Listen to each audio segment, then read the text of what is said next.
Howdy. About to go over and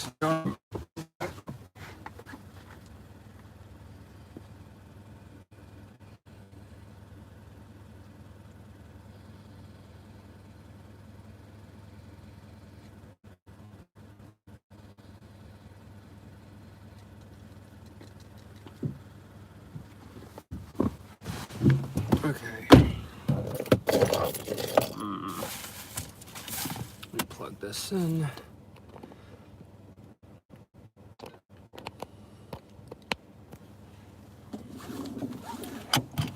I change that. What's going on, everybody? Hopefully someone gets on because I'm messing with the Bluetooth settings on the phone or on the car, really. I'm trying to see. Oh, this is such a tight spot. Get out of. Trying to see if, because the audio has been really weird because it's been using the car's mic. So I'm trying to make it so it doesn't do that. But I have people on. So hey, can you just let me know if the audio is good or bad? There's a lot of microphone, which was janky. Which way I can get out of here? I guess I can go this way.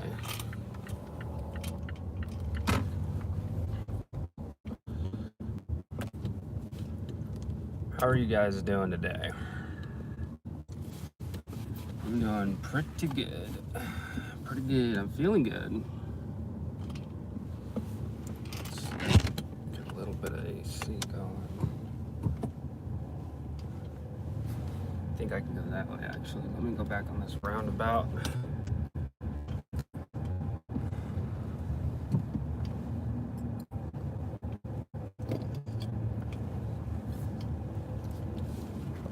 My GPS is like confused. And this delivery truck does not know how to drive. First job, really good. I had to put together one office chair. So it just kind of sucks because of how much time I have between jobs this morning, because my next one's not till 1, and I said, hey, I'm done with this first one. You guys want me to come over sooner? I guess they're moving today or something, so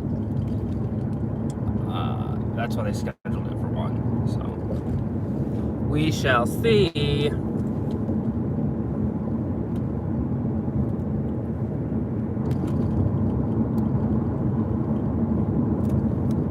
All right, gotta get on Santa Rosa Parkway, and then make a right, head all the way down to Warm Springs. Switched it up today. Got a Red Bull. Max Verstappen can go screw himself, but Red Bull still tastes pretty good. Oh boy, man. So my week is kind of free, which I don't like. I like having jobs on the schedule, but I've been getting a lot of, like, I was doing really good, but I've noticed that I've had to either forfeit or clients will cancel on me in the middle of our discussions. It was weird. I've had a couple people hire me this past week, TaskRabbit, where they'll hire me, and then I am like super quick to respond. I respond within like a minute on average. Super fast, because I want to lock it down, lock down the request. So as I go to type in, like, I'll get hired for something, and I'll be like, hey, what's going on? Like, how you doing? No. Bam, they'll cancel it. So it's like, maybe it's an error, maybe they found someone cheaper, like, what's the deal, But my metrics are slowly going down because of the ones I do forfeit, which sucks because a lot of those jobs are miscategorized. So, and the biggest one is home repairs, and I don't do home repairs a lot. Part of me thinks I should just like remove it all together, because most hires that I get on home repairs, no right turn on red arrow. So I can't move, I'm kind of stuck here. Anyway, yeah, so most hires that I get on home repairs, they're usually miscategorized. People look at home repairs as the end-all be-all category for everything. So if they need like plumbing done in their house, or if they need like electrical done, or like hell, like, or if they need something mounted, or they think of it as a category to like lump everything together. It's like, oh, I have furniture assembly, plumbing, electrical, mounting, like I have all these different jobs. I want you to basically be here all day under this category. And I have home repairs as a cheaper category, which, to solve that problem, I should just raise it up. I really should. But the problem, the main problem is the plumbing that comes from it. See, electrical, that I think electrical is like $45. Electrical is my highest, and I have that separate for a reason, because it's my most skilled task category. I'm not gonna, it's the experience and knowledge that I have for electrical work makes me worth it for that, but that's not the same for furniture assembly. I'm not going to charge someone $45 to put together their furniture. I'll charge them $34. Well, TaskRabbit charges them $40, but because that's like the going rate essentially. When you're thinking competitively for the market as a whole. I do wish that taskers would do that. That taskers would look at like, hey, in the market, in the industry for this particular work, what's the actual value? Instead, everyone just races to the bottom. And I'm sure that if, I raced to the bottom myself, I would get a lot of work. But, it's kind of negligible, because the amount of work that I was getting when I first started, when I was really cheap, I got work all the time. Like, it was to the point where I was always working. Like, I was trying to do one job and go to the next. That's how I got as quick as I am, because especially with furniture assembly, because I would have like 4 or 5 furniture assemblies in a day, and I'd be going from one job to the other. Like, sometimes I'd get really close to not making it to the next one on time, which it wasn't that bad. I was able to work through it. I was busy, but I was only... Sorry, I don't know how the reception is on this part of town, so I don't really come over here very often. Sometimes I do, not all the time. Is that on live chat? Please tell me. Yep. Anyway, so it's like, I don't really see any benefit to lowering my prices, because when you break down and do the math, it's like I get paid the same as I did before, like on a monthly average, but I don't work as much. So, I would love, if this was like closer to home, I'd probably be back at the house, finishing the stuff I have to do for the book. Formatting, I think it's like 70% done. I still have 75%. I think 3/4 of the way there. I need to finish the title, like the front end of the book. I got to take care of, and then I'll worry about the back end. So there's 2 main things that I'm worried about. Not worried about. There's 2 main things that I'm focusing on when I get home. One, the first and foremost is, I think I'll do the page numbers later, because I'm trying to do them now and it just doesn't seem to be working right. So, I mean, I still have time. I have plenty of time, but there are some stylistic things I'm trying to do. My goal is to have it completely...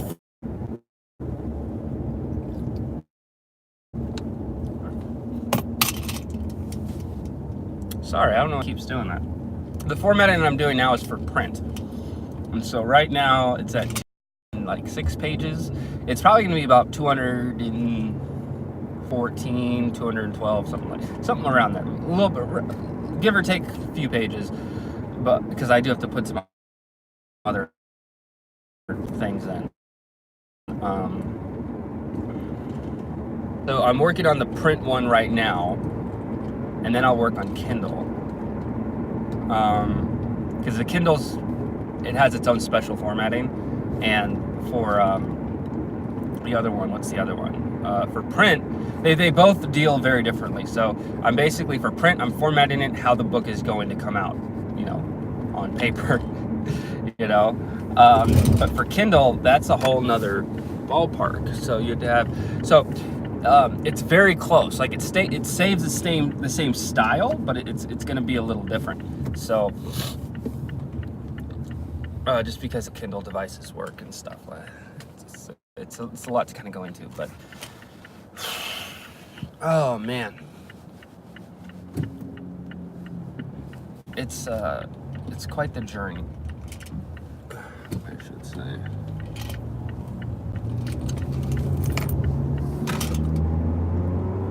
All right, so here, and oh man, what road was next? I know I have to make a left. I'm trying to keep that in mind. Yeah, the Kickstarter, I guess, is doing good, but it's projected to fail. So I'm gonna kind of roll with that. That's why I'm doing what I'm doing now. I think I've definitely said this before, but so the goal is to release the Kindle edition of the book on the 16th.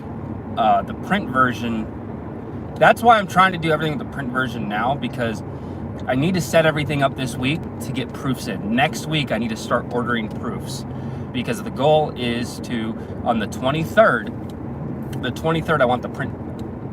So that gives me a week to help promote the book, the Kindle version. I'm gonna plan on some free giveaways of the book when it's first released. Like, hey, the book's out. If you want a Kindle version, go ahead and Green Valley Park. There we go. And I'll find somewhere to park and kind of hang out for the next 2 hours, unless this client hits me up.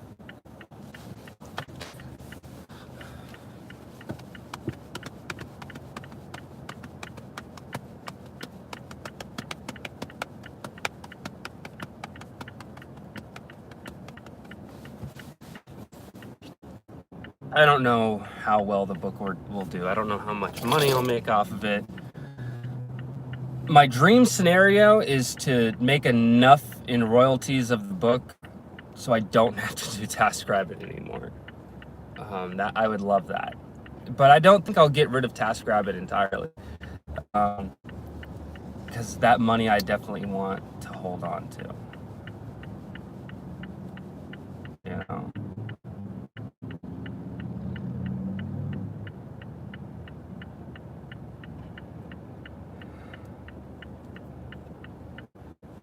I had this whole thing, man. It feels good kind of doing it all on my own. Because before it's like, hey, I'll do the Kickstarter. I have the book done. I'll just send it up to the editor and we'll kind of go from there. And just the cost of how expensive that whole ordeal is, it's like, yeah, this is taking a lot of my time. And a lot of my time with all this is learning, because I don't use Microsoft. I don't use Word very often.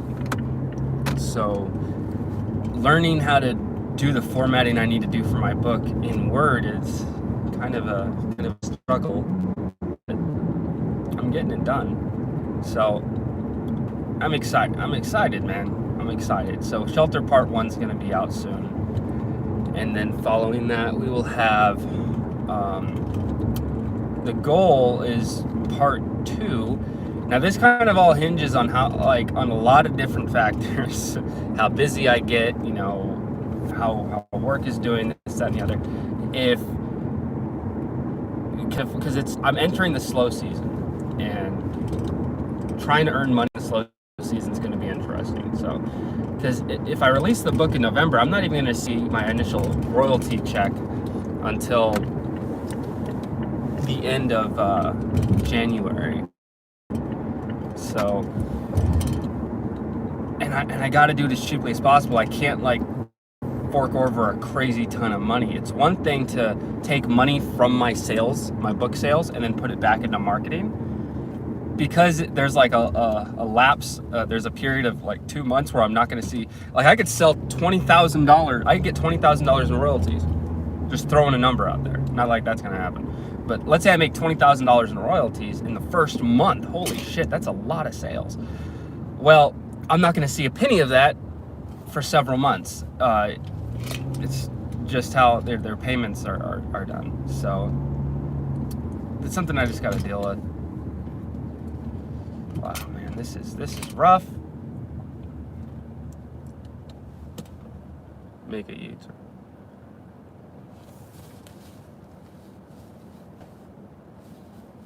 Oh, nice, dude. Yeah, so let me ask you about this, because I flirted with the idea of getting a car. The math didn't add up. With the cost of the insurance plus the cost of the car per month, it was way too expensive. It would have been like an additional $800 a month. That's a shitload of money, dude, just for a vehicle. But anyway, I was flirting with the idea, and it made me think, like, well, what if to offset that I were to do Uber and Lyft, which honestly I don't want to do, nor I never would want to do it. But it got me thinking, because I do know, like, my I have AAA, right? If you do any ride share, food delivery, whatever, and your insurance company finds out, they will boot you off because you need an insurance company that does a commercial grade thing, and those usually, from my experience, those usually cost a shitload more, right? Personal insurance is one thing, but then getting insurance to, oh my god, dude, this is like so janky. Getting insurance to, I'm sorry, my thoughts are all over the place. Okay. Sorry, let me just park real quick. So you do Uber and Lyft. So what I want to know is, what insurance do you use, and does your insurance company allow you to have a policy while doing rideshare? That's kind of like my thing, because my theory is that the vast majority of people on Uber, Lyft, etc., they do not, in any capacity, have the proper insurances on their end, because the thought is, oh, well, if anything happens, Uber will take care of it.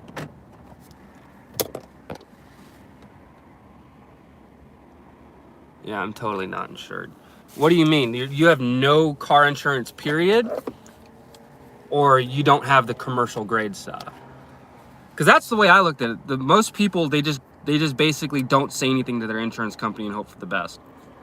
The downside is, it's in the fine print. So if you get in an accident and Uber isn't gonna like pay anything out or whatever, yeah, see, that's what I figured. I figured that most people wouldn't even bother, because of how expensive it would be.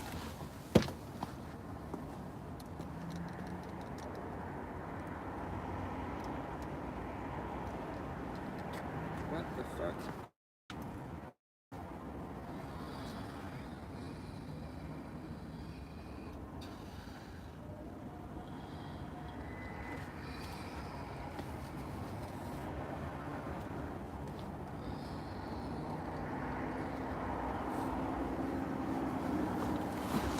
Yeah, so, and it's like a risk that these people take, man.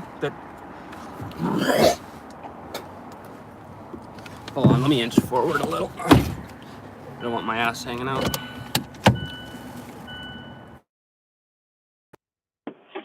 Alright, cool. Yeah, it's just, it's a risk. And it's kind of the nature of the beast. The way that the way it's set up, I mean, Uber's not gonna like force people, like, oh, you have to have endorsement on your personal insurance policy. They're not gonna force people to do that. That kind of messes with the independent contractor thing. You have to do that on your own. That's your responsibility. That's how all these companies, same with TaskRabbit, they benefit actor / employee / whatever. So with Uber and Lyft, they're like, if they made it so you had to have a rideshare endorsement on your insurance policy, it would be the people that did Uber and Lyft, they wouldn't be making as much money. because of how expensive it would be. It would be an additional couple $100 a month, probably more. Usually a lot of companies like HVAC companies, for example, or plumbing, or whatever, where they have the vans and they drive around. A lot of companies that have vehicles for their employees that drive around, their insurances are really expensive. They get kind of like a bulk deal because they have so many vehicles. So you bundle, you save kind of thing. There's ways around saving money, but as a sole individual, and that's how you're earning your keep. Oh God, that's not gonna work, man.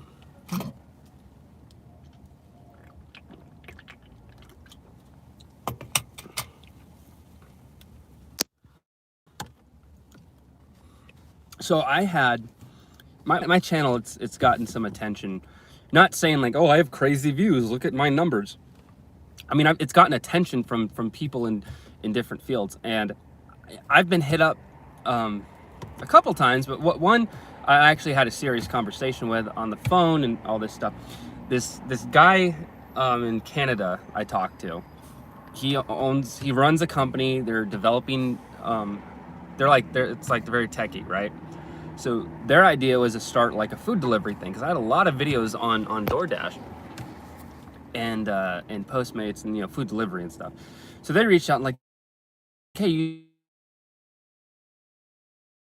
knowledgeable about this stuff from a driver's perspective, what can you tell us? Like, we're planning on making a food delivery app, and we kind of want it to be very, very driver friendly. So we want to make sure the drivers get as much money as they can.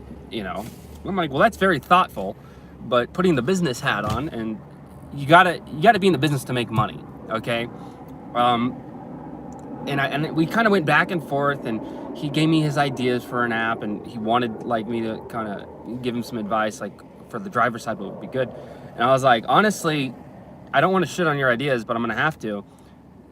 What you're proposing is not sustainable. His proposition was this: to have a bidding system, is that the customer would place an order somewhere, and then drivers that are within the area would get that notification, and they would bid on how much.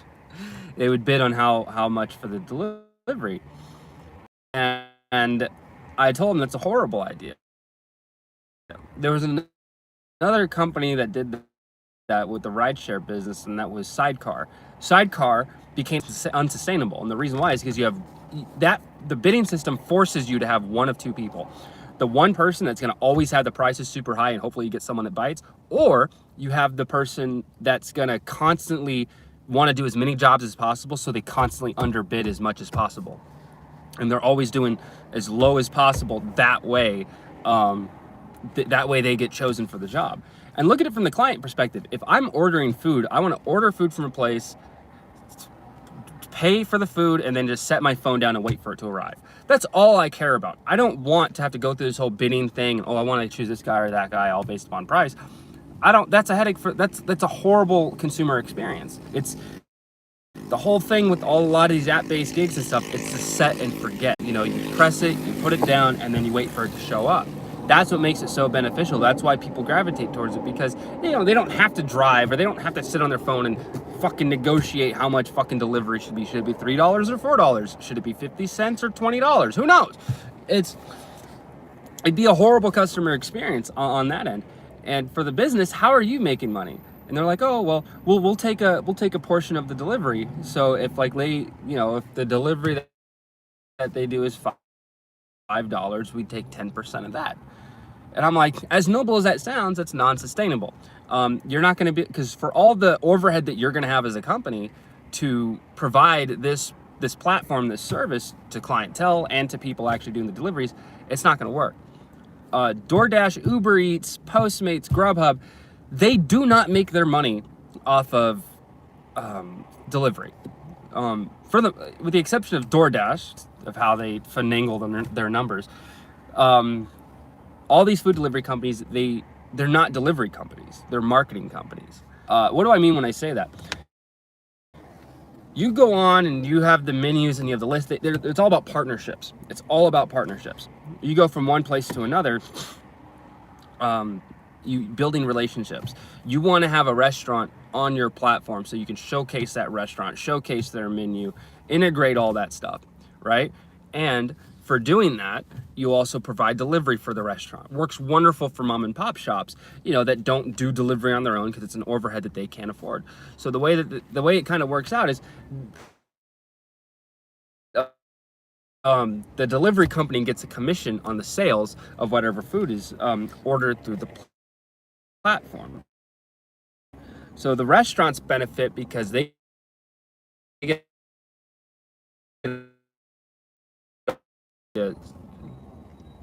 earlier, the Kindle version, as of right now, and I've already that total lot more that goes into the physical than the ebook. The ebook is, once I get it formatted, I can send it up and then that's it. The paperback, I have to order proofs, and the proofs have to arrive, and I have to make sure I have to quality control check. I have to check the condition, make sure everything is the way that it needs to be. So hopefully I get all the formatting done this week. The formatting for the Kindle edition and the formatting for the paperback. So, and like I said, we're doing this in parts. I didn't say this on Instagram or anything, but I'm chunking it up. So we're gonna have part 1, part 2. That's the way I've decided to do it. And actually, within my formatting, it would have been like 400 pages for paperback, and that's an added cost because, you know, they calculate the cost of print based upon the pages. So anyway, I'm kind of getting off on a tangent, but yeah, it's gonna be part 1, part 2. That's kind of the easiest way for me to do this. If I would have done the entirety of the book with the editing, the formatting, all that stuff, I would still be in the editing phase right now. I'm done with the editing. Now I've moved on to the other one. I've moved on to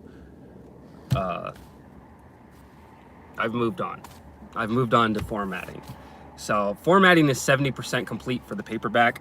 Once I finish the paperback, it's very easy to translate the paperback into the Kindle format. It's going to be several hours worth of work, but it's going to be a lot easier.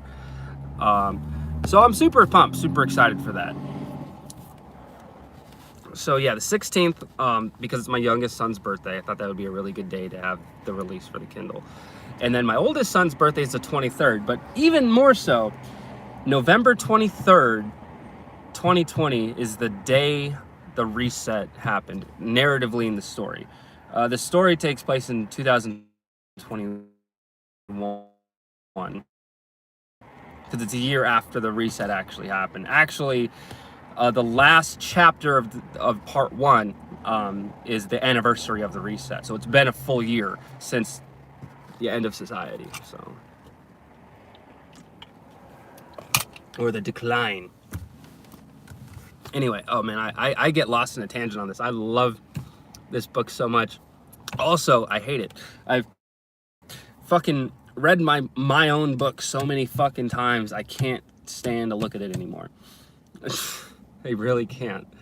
Oh my God. Just thinking about it, like all those hours sitting, you know, but it'll hopefully be worth it. As long as people find something in it, you know, if people, the few people or however many people that actually want to read the damn thing and they actually read it, I want them to feel something out of it, you know. I think that'll be great.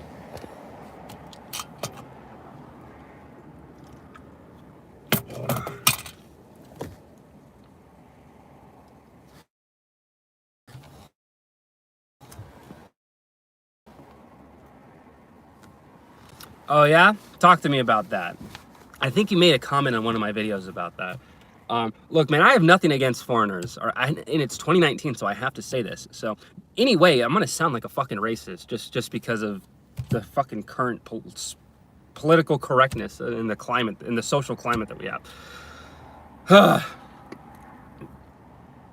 I have issues with foreigners. I always do.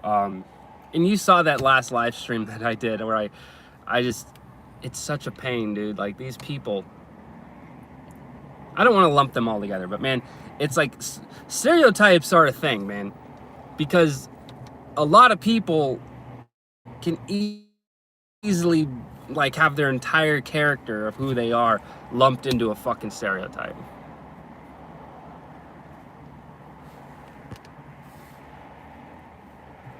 Oh yeah, it's never worth it, you know? My thing with that last one, it's like they wouldn't even let me talk. If they would have just let me talk, I was trying to tell them, hey, this is wrong. I've done all this stuff for free. It should have been this other thing, but you know what? I should have caught that when I first got here, but I didn't. So because of that, I'm not gonna force you guys to get charged. But they wouldn't even finish that. They just started going off defending themselves. And then when because that's what it was a fucking blatant lie. Maybe they were just ignorant. Maybe the guy really did set it up wrong. But that's something I run into all the time. Well, the person at IKEA said this. It's like, well, I'm sorry, that's not the right thing. It's like, well, that's what they told me, so that's what we're paying. I'm like, all right, well, in that case, that's what would have happened because the only person there was the wife, and the husband was at work, and you know, I should have gotten there. I should have double, triple checked everything. And then I would have looked at it and been like, sorry, actually, you know what? This is wrong. You have a corner piece, you have a secondary PAX. There are no hinge doors. This is not the right thing. I need to contact support and they need to update it.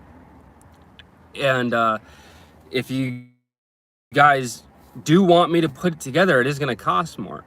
And, you know, the wife was already pissed off at how much it cost anyway. That really pissed me off, is the wife, like, she was fine for the time that I was there working. But then when it came down to how much it cost, they're from Israel, so say what you want about that. I'm not going to lest, you know, I don't want to be banned from Twitch, but you can fit this stereotype in there if you want. But they were cheap for stereotypical reasons. And it just pissed me off so much that she kept devaluing my work. Like both of them, like, oh, the other one, like they kept saying that the other unit was easy. And they're like, oh, this one, like, well, why does it cost that much to put it together? And it's like, are you kidding me? And they smell like shit too. I don't know about that. They were cooking the whole day that I was there, and the food smelled great. The house was clean. The thing that really irritated me about that dude, man, is he had issues. Like, so, like, we all like to make money. We all like to make money. You got to be honest. Everyone has to be honest. Like, money kind of makes the world go round. So we're all, in one way or another, obsessed with having dollars. You know, it's like our high score in life. You know, it helps propel us in us. So, but at the end of the day, when your entire world, when your entire persona is all about how much money you make, and compare it from one person to another, it's a little fucked up. Oh, this is something I didn't really touch on. So, in that live stream is, well, it's relevant to what I'm saying now. This guy, his whole thing, his whole character, his whole success in life was all money, money, money, money, money. You know, you walk into this house, you know, you can tell, like, oh, well, this guy's got some nice things. That's cool. When you have money and you want to spend it on shit, go for it, by all means. And that's one thing. You walk into someone's home, you can tell by whatever belongings that they might have, like different kinds of furniture, different decorations, decor, whatever. You can tell an influx of a pocketbook, at least at one point in their lives. It's like a still frame of the reality that we enter, and we see, you know, the level of wealth that some people have, and that's good for them, you know. It's, you know, it's nice to have a home that you were proud of and you've decorated out however you want. But then when words come out of your mouth and it's all about money, money, money, money, money, look at me and how much money I have. Well, you just sound like a fucking douche, dude. So I think this guy was like in sales or something, and you know, it's so, one of the big issues I had back when I was in the Army, I didn't listen to I didn't deal with authority very well.